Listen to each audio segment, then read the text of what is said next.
Hey ladies and gents, welcome back. This is going to be part 2 of What If Naruto Had Moros powers. Now, no like goal or anything like that, but like I've been saying in the previous few videos, make sure to leave any comments below for future what if ideas. But that being said, let's just jump right into part 2 of this what if.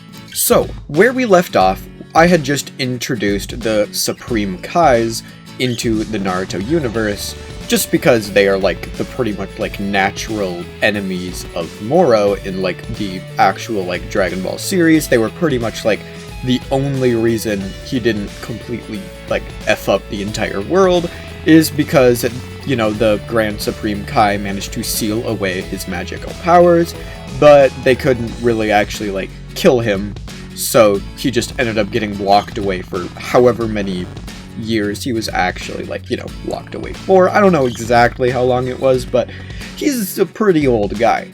But anyway, with that being said, let's just jump right back into where, like, you know, the actual new events are going to take place with the introduction of why the Supreme Kai isn't actually going to be killing Naruto here, at least not just yet. So, the Supreme Kai holds out his hand towards Naruto, using his whatever that freezing power is, like the paralysis, telekinesis, whatever it is that he used on Gohan in the original to like pretty much keep him still and unable to move. He uses that on Naruto and walks forward. Placing his hand on Naruto's shoulder, he then teleports away using the Kai, going back to his home planet, and begins explaining to Naruto why exactly he is here, and what exactly, at least if he agrees to do it, he is going to do. Because remember, Naruto's like 9 years old at this point. Kids are really like easy to like influence and stuff, and the Supreme Kai would realize this and decide that Naruto might be his best bet in order to, you know, actually try to have somebody that could kill the real Moro, who is actually alive here. Or as alive as somebody who's sealed away can be. But, so this would actually pretty much begin, and he would explain to Naruto Moro and all that he has done to the world, and the utter chaos that he caused, but that it was stopped, but Moro is still alive, and could be revived at any moment because he knows that the seal that was placed on to him is actually weakening, and Moro in a few years will be released. So, Naruto, through some, you know, convincing and everything like that, would eventually decide to actually side with him here, because Naruto at this point is kind of blaming himself more than anybody else. After what he did to all of the villagers, like once he activated his power, he quickly realized that he is actually the one that killed Hinata here. And with him realizing that, he realizes that he has to try to basically redeem himself in some way, and killing Moro would be a really good way to go about doing that. So Naruto would begin training with the Supreme Kai here, and after a few years he would even be able to pull out the Z-Sword. So some training would go by, and eventually it comes to the point where Naruto's like, hey, why don't we test the durability of the sword? And the Supreme Kai was like, oh, okay, should be a good idea. Like, I don't think he would come up with the idea, but with Goku coming up with it in the original, he didn't really say no to it, so he wouldn't say no here, and that means he makes a block of Kachin, I think is what it's called, like the hardest material in like just ever, like in the universe, and this ultimately breaks the Z-Sword when Naruto tries to cut it. With this happening, everybody panics. Everybody's like, we broke the secret sword, but then everybody calms down a little bit when the Elder Kai, or Old Kai, comes out of the sword and explains what it actually was. That Lord Beerus, the god of destruction, had actually sealed him inside of it. When Naruto hearing about this for the first time, he asks, why doesn't Beerus just kill Moro? And, with, you know, obviously the Supreme Kai would hear this, and he's like, well, you see, Beerus is too lazy, and all he does is sleep. So, that's why he hasn't done, you know, that, even though he definitely has the physical power to be able to. Naruto hears this and is like, oh, okay. Sounds interesting enough. And because of the fact that the old Kai, like similar to what he was with Gohan, he would actually be very grateful to him for releasing him from the sword, and this would be enough for him to actually unlock Naruto's potential, giving him the ultimate form after a few days of doing the ritual. Now, Naruto wouldn't have as high of a potential as Gohan, obviously, so his ultimate form isn't going to be as strong, but I feel like the fact that he has Moros powers and can pretty much just, like, absorb power and give it to himself more than makes up for that fact, so, yeah. Years at this point would pass by, and eventually the Supreme Kai thinks it would be time to attempt and actually do this. Now, Moro at this point is very, very close. Like, remember how, like, when Naruto was, like, fighting Pain, and it was the 8 Tails, and he was about to, like, do that kind of shit, and, like, let the 9 Tails completely free? That's about how close the seal is to breaking on Moro that was actually placed on him. Like, he's not locked away in, like, a galactic prison or anything like that. It's something similar to what was, like, happening with Boo, except it's a form that Moro has, like, slowly decaying over time, so it would eventually, like, corrode and, like, you know, like, the seal would eventually break, and now that time has come. Naruto and the Supreme Kais are training one day when they sense a energy being released in the distance. Knowing immediately what this is, Naruto Kais over there, which he did actually end up learning from the Supreme Kais, and immediately begins trying to siphon all of the energy away from Moro. And Naruto's been training for a few years with his, you know, actual, like, life drain, whatever you want to call it, ability, and it actually does do it faster than what, you know, he was against the villagers, but with Moro's reaction time, he is actually able to realize what is happening in time to not only back away, but also start absorbing Naruto's energy as well, which would actually be at a faster rate because of how much more experience Moro would have using his own abilities. And Moro realizes that Naruto's literally using his abilities. He sees Naruto, he looks pretty similar to him, and he realizes that somehow Naruto was born like this.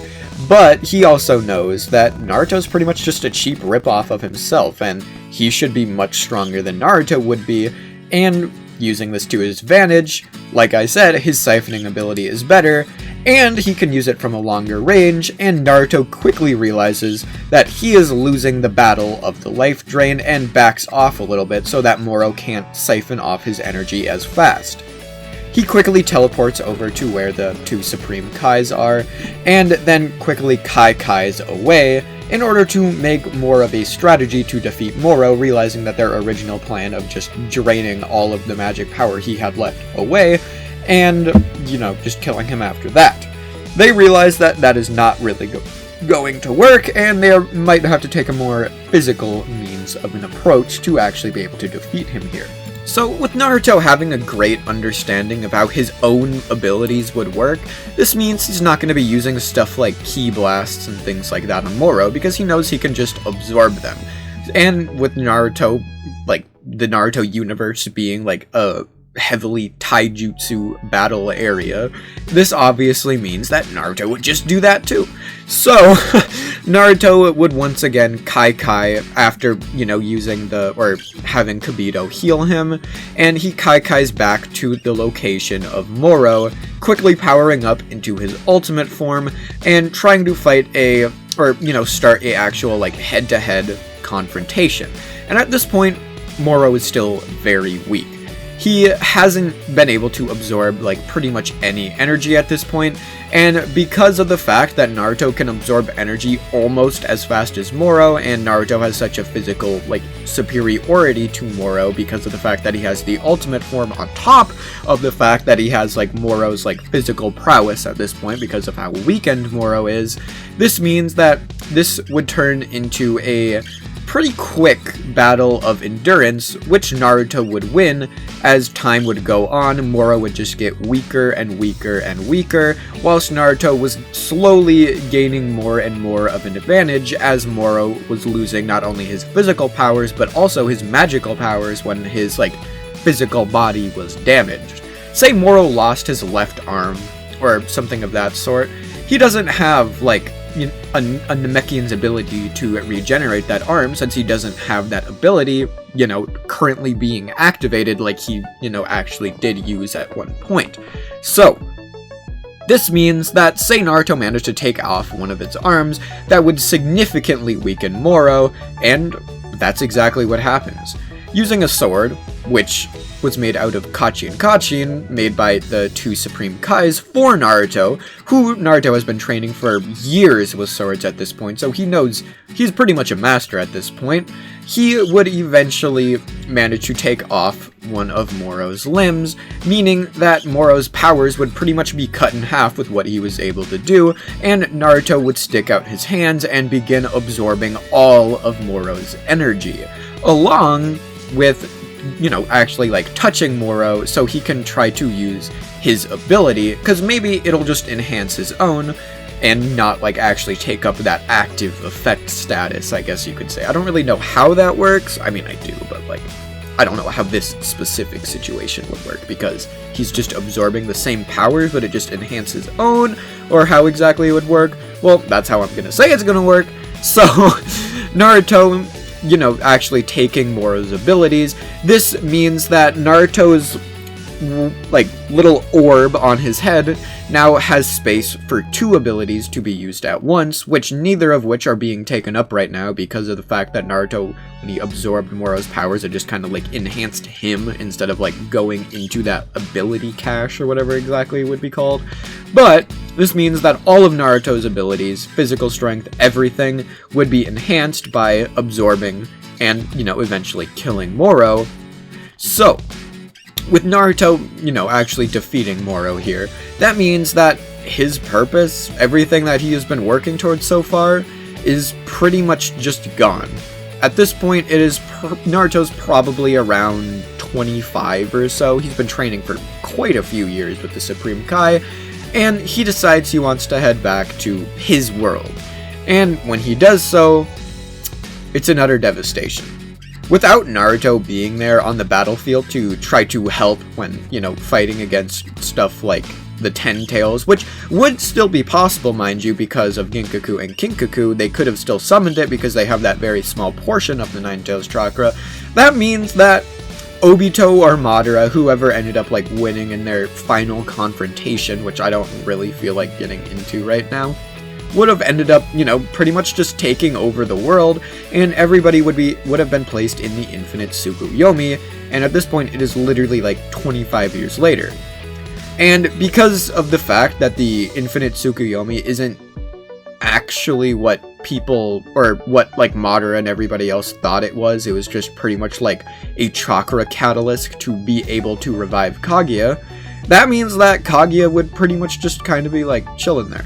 So, eventually speaking, the Otsutsuki and people like that would arrive, and Naruto wouldn't really see a point in freeing everybody or trying to do anything with them, because he doesn't really know of a way to do it, and he doesn't really care that much, so he ends up going back to the Supreme Kai's world and continues training and just going on with that until eventually Beerus wakes up and Naruto meets Beerus for the first time.